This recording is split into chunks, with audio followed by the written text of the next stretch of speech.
Hi, it's Wednesday. That means it's time for another video edition of Widower Wednesday.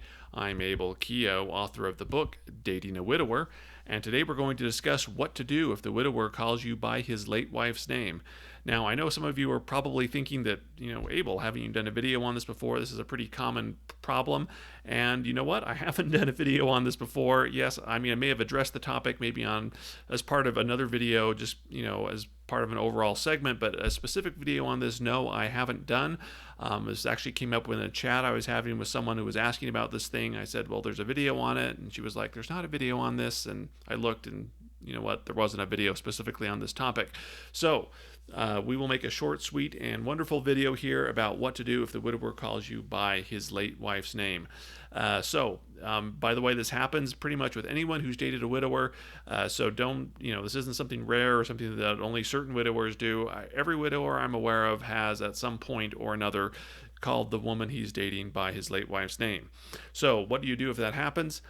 First thing is, don't panic. I know that happens, especially if you're new to dating a widower. That happens, and people wonder, well, was he thinking of the late wife, or was his mind somewhere else? And odds are that's not the case. More often than not, it's simply a slip of the tongue. Ask yourself, how many times have you messed up someone's name before, where you've been looking at them, or and for whatever reason somebody else's name has come out? That just is bound to happen. In fact, the very first time that I did it with Juliana, you can actually read about it in Room for Two, but we had reached a point where we were running together most mornings, and we were just kind of snuggled up on the couch after a run, and I was just kind of tired, and I just felt really comfortable, and I said something like, "I love you, Krista," which obviously wasn't the good thing to say, and I kind of realized I had said it, and I was like, "Oh crap, what did I just do?" And Julie was like, "Wait, what did you just say?" And I was like, "I've got to go," and I left, and didn't see her till after work that day, at which point we had to address the topic. By the way, yes, if you're a widower watching this and you call your girlfriend by your late wife's name, don't do what I did and think, "Oh, it's time to go," and leave. That's not the way to handle it. The best way to handle it is simply just to, if it's a widower, if you realize you made a mistake, just apologize, say, "Oh, sorry, I didn't mean to call you that." Or if the widower has said it, maybe he doesn't catch it, or maybe he's embarrassed. If you're a woman dating a widower, honestly, the best way to address this concern is just to do it with humor and say, "Hey, that's not me," or wrong person, or something like that. Because again, odds are the widower, again, a slip of the tongue, and odds are he's going to be as embarrassed and mortified probably as I was that it even happened.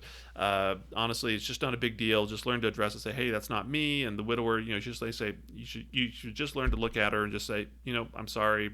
It's a slip of the tongue." I think, since I've been with Julie all these years, it's probably happened, maybe 24 times or something over the, I guess, nearly 20 years that we've been together. So it happens. Okay, so don't take it personally. Odds are he still loves you, and the relationship will work out fine. Now, this is only a cause for concern if the widower does it often. If it's not just a slip of the tongue, I don't know, every couple weeks or once a month or something like that. If it's like a common slip of the tongue and he's doing it a lot, there is a bigger issue to discuss. But in my experience, I have found this to be rare and far between. But if he is calling you by the late wife's name often, and is unable to overcome that, yeah, there's a problem. Schedule a coaching session. Let's talk. We'll figure it out. Anyway, that is Widower Wednesday for this week. I'm Abel Keogh, author of the book Dating a Widower. Feel free to leave a comment below, share your own stories about this, like this video, share this video, and don't forget to subscribe so when my next Widower Wednesday video is posted, you can enjoy it. You can also click and see another Widower Wednesday video related to this. Thank you for watching, and I will see you next Wednesday.